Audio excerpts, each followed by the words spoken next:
welcome back to another Copart walk around over here at Auto Auction Rebuilds. Big shout out to all the people at Copart corporate office, the management here, ladies up front, these forklift drivers out here in the heat. Big shout out to Monkey Wrench Mike. He is here again. Go check him out on YouTube. He's Mr. Spray Bottle. Mr. Spray Bottle. Yeah, he's helping out, believe it or not, like keeping track of all the cars on the list. That's a big part of keeping the editing process really simple. Saves me a lot of time. So it may seem like a mundane job, but in reality, it's actually really important. So thanks to Monkey Wrench Mike. Go check him out on YouTube. And let's get started with this. How excited are you that we are starting out with a Hyundai? We're starting out with a Hyundai, guys. This is going to be a big one. This is going to be a hot video today. Let me tell you. A Hyundai Sonata with 150,000 miles on it. Yeah, so I'm not going to lie. This is another one I'm thinking about buying. I'm not thinking about buying it anymore. The mileage isn't overly concerning to me. When I look at the paint is just tore up. Now, this is obviously a car that spent a lot of time either on a highway or a dirt road, and it doesn't look like it's been on a dirt road. You don't see a bunch of red dirt stuck on it everywhere, so probably a lot of highway miles. That doesn't concern me. Damage to the front here that I didn't see in the pictures, okay? Like I always tell you, come out here and look at these. Damage to these doors here. Scratches, scuffs everywhere. We got a pretty significant crease in the body line not in the body line, but in the quarter panel over here. The trunk. Now, in the picture, it didn't have this cover on it. In the picture, the trunk was just open. And in the pictures, I didn't realize how bad this damage was to the back end. I did not see this tail light like poking out over here. And another crease in the rear quarter here. So this thing took a nice hit to the back that you just can't really see all that well from looking at the bumper. Seeing it in pictures, it didn't look like it was that bad. It does not close. Everything is out of whack. But I thought, for $2,300, like, this could be a good little car. There's room to make a profit, room to flip. No. I mean, it's scratched everywhere, dings everywhere, and like I said, I had no idea the rear quarter was, or quarters, I should say, were in that bad of shape. Sniff test. It doesn't smell particularly good, but it's not the worst I've ever smelt before. I'm going to start like a sniffometer scale, like, 1 to 10.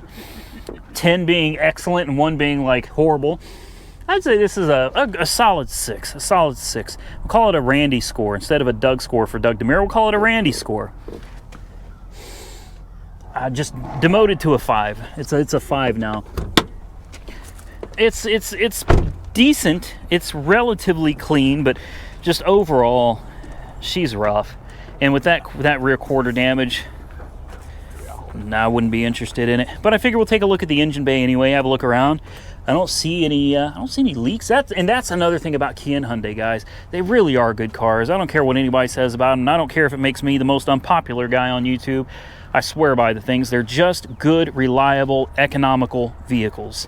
Here we got a little bit of Carnage for you. We got to do a little bit of Carnage in each video. This is a 2013 Ford Escape. And, yeah. Like that. The atmosphere just changes when you come to these, Can you feel it? Yeah.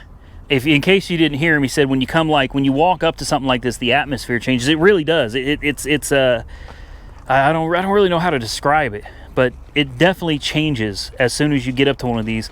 I don't know if someone, passed away in this. It doesn't look like it. I mean, as bad as the damage looks, then it does look.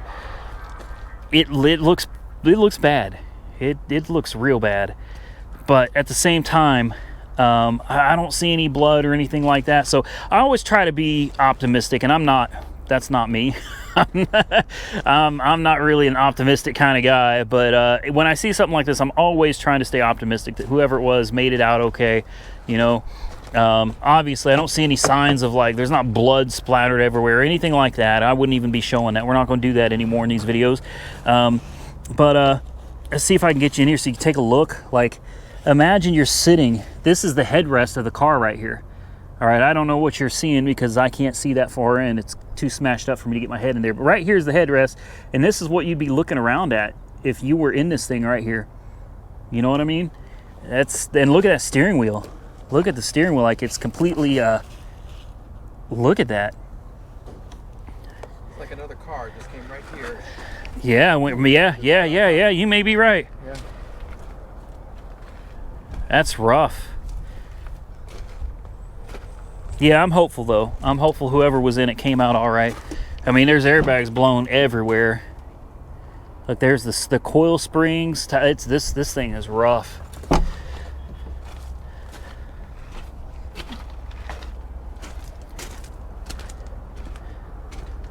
Yeah, this whole thing just took one hell of a beating.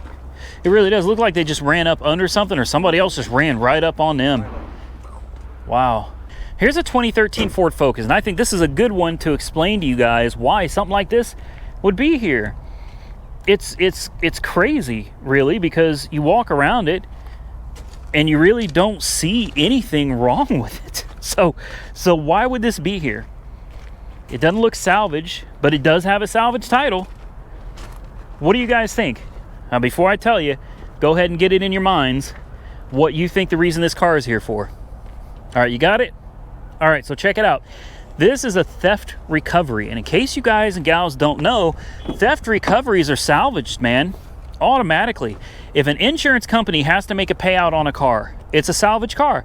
It doesn't matter if there's nothing wrong with it at all. The fact that it got stolen and they had to pay out on it, when this car comes back, when the police finally recover it, this car is deemed a salvage vehicle. These are perfect cars. These I would take above hail damage cars any day, because usually someone took the thing, went for a joyride, got caught a few days later, or they'd left the car a few days later, and the car goes to the insurance company. You're basically getting a car that wouldn't have been salvaged. The only reason it's salvaged is because somebody stole it. You win on that, man. Right now this car is at like $950. All right, it's a 13 Focus with 79,000 miles on the clock. Let's go ahead and fire it up. Let's first take a look at the interior. This is a loaded one. This thing has got the leather seats. It's got these really cool looking rims. I like them. I don't know, maybe they're not for everyone, but I personally like the color of the rims, the style of them. And the leather interiors, and this car looks great. It really does. So let's get the key in it. All right, fire it up. Listen to that. Runs perfect. Let's turn that AC down a little bit. All right, we got a tire pressure light on, and that's it. That's it. Tire pressure light. My Key Active. So My Key is a feature that Ford has that allows you to limit things like the radio, limit the speed of the car. My Key is actually a really cool feature. I really like it. We'll put it into gear. Make sure it goes in reverse. And it does. Make sure it goes into drive. And it does. Yeah. Back and forth. No warning lights other than the tire pressure monitor. The AC is ice cold on this. Something happened to the airbag here. I'm not quite sure what that is. It looks like someone had stickers on it or something. Yeah, I think there were stickers all over that. This is a good one. Make sure the important window works. And it does. Now, hopefully this car doesn't have that CVT transmission. I don't know if it does or not, but I've had a lot of people warn me about the CVTs. I might have to do a little research into that. Ford hides it on the bottom, right there. Ford loves to be tricky. They got to be different. There we go. But she runs like a top. Very nice. Quiet. The coolant's clean. The engine's a little on the dirty side, but that just tells me somebody didn't pressure wash it trying to sell it, you know, and hide all the leaks. That doesn't bother me one bit.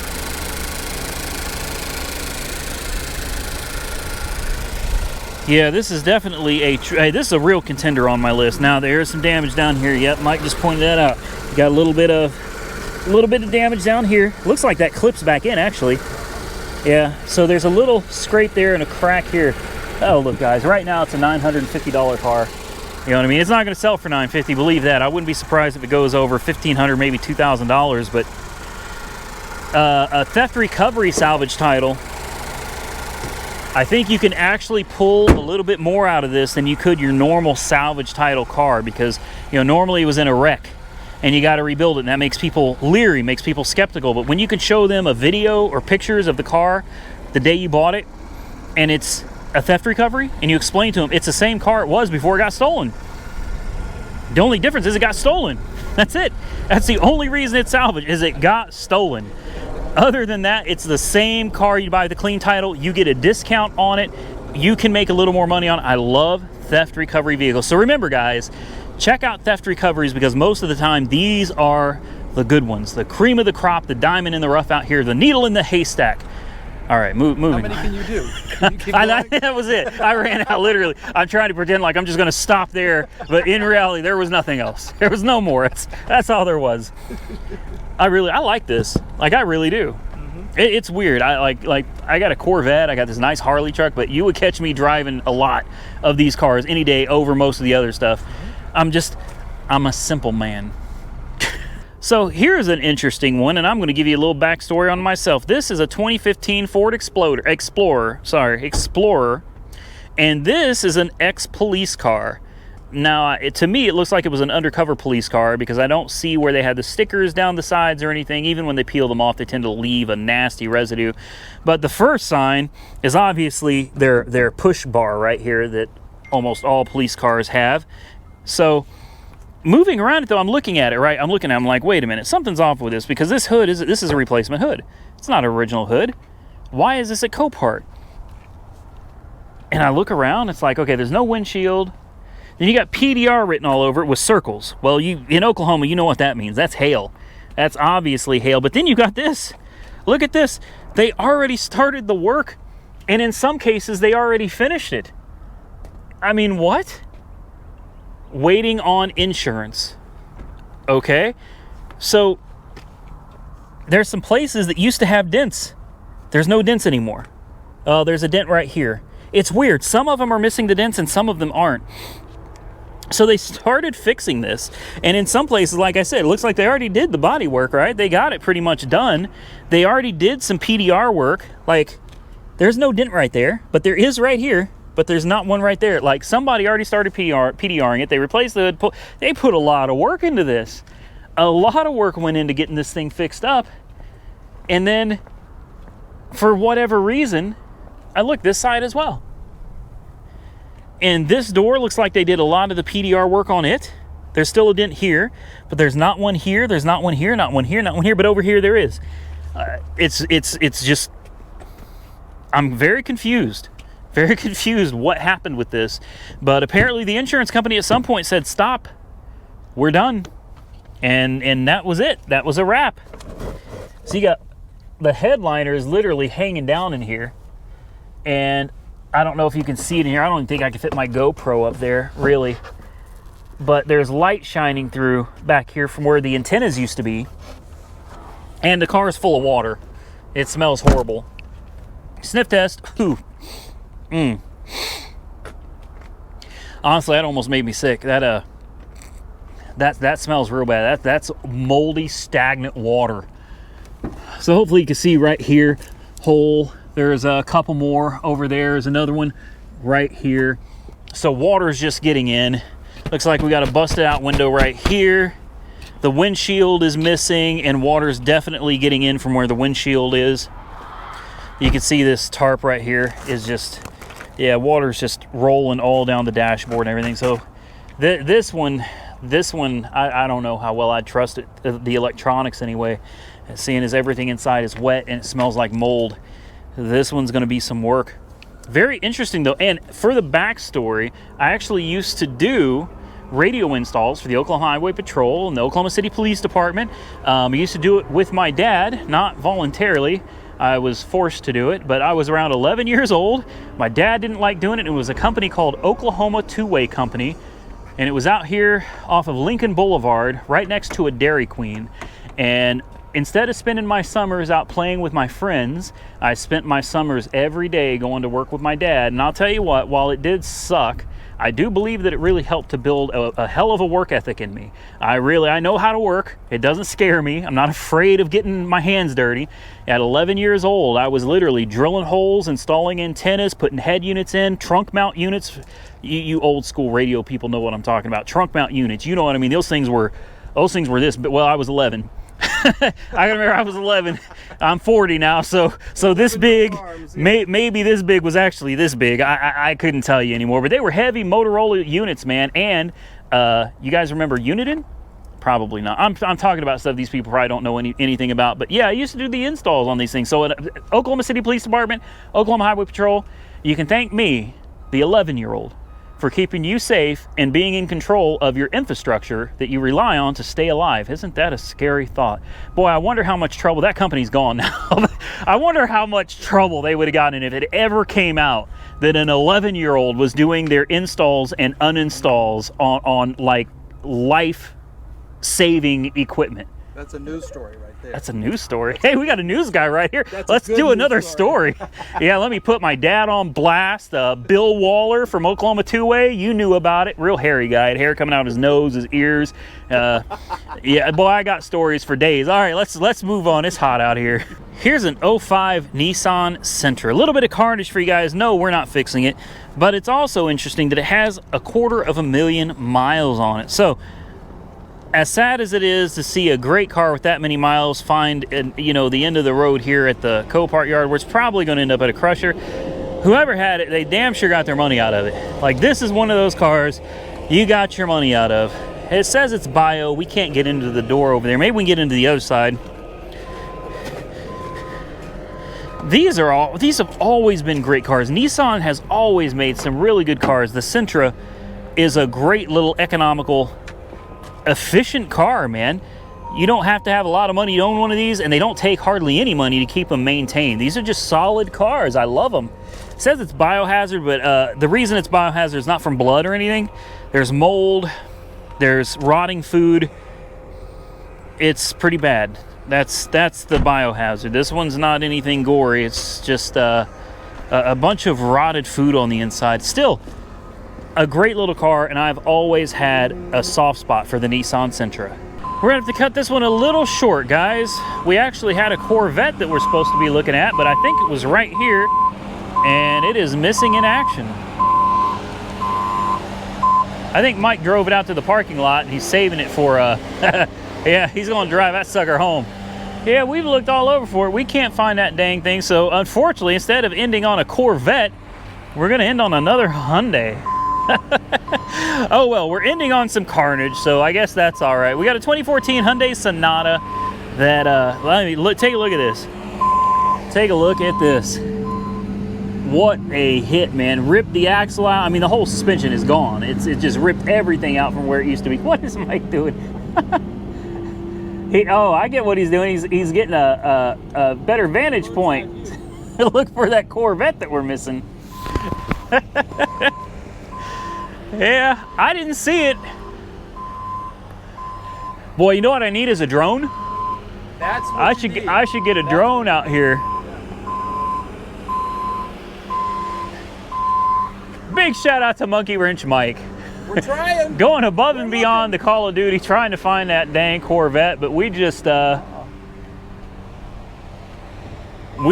see it. I think it's gone. I don't know where they put it, but it's gone. If you haven't seen Monkey Wrench Mike on YouTube, go check out his channel because he's a funny guy. And I think you'll like his videos on his Mercedes. He's got a totally different way of fixing a Mercedes-Benz. I don't know if it's the dealer way or not, but you'll enjoy it. You'll enjoy the way he works on cars. It's hilarious. And that 70s, that certain kind of 70s music that he plays, it reminds me of something my stepdad used to watch when he thought I was sleeping. Anyway, we're gonna get out of here. Definitely last car for Carnage here. Man, look at that wheel. It's all up in the fender well. This back window right here is completely shattered. But you know what? It's a Hyundai. I'm certain that everybody in here made it out okay, perfectly safe.